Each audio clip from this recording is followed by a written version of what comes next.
হে আমার প্রিয় বন্ধুরা, তোমরাই হলে আল্লাহর সৃষ্টির শ্রেষ্ঠ প্রাণী, মানব জাতি।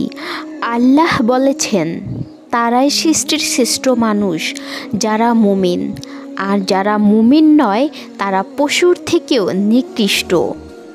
তোমাদের রব তোমাদের উপর থেকে কখনই মুখ ফিরিয়ে নেন না, তিনি সব সময় তোমাদের পাশেই থাকেন। হে মুমিনেরা, তোমরা বলো, হে আমাদের রব, আমরা যদি ভুলে যাই অথবা ভুল করি তাহলে আপনি আমাদেরকে পাকড়াও করবেন না।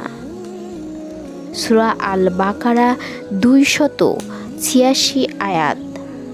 হে আল্লাহর বান্দারা, তোমরা শোনো, আল্লাহ বলেছেন, যদি তোমরা শুকরিয়া আদায় করো তবে আমি অবশ্যই তোমাদের বাড়িয়ে দিব, আর যদি তোমরা অকৃতজ্ঞ হও নিশ্চয় আমার আযাব বড় কঠিন।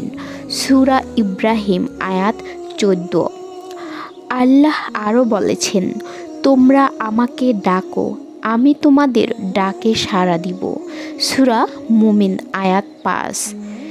তোমাদের প্রত্যেকের উচিত আল্লাহকে বেশি বেশি ডাকা, বেশি বেশি তার কাছে তওবা চাওয়া।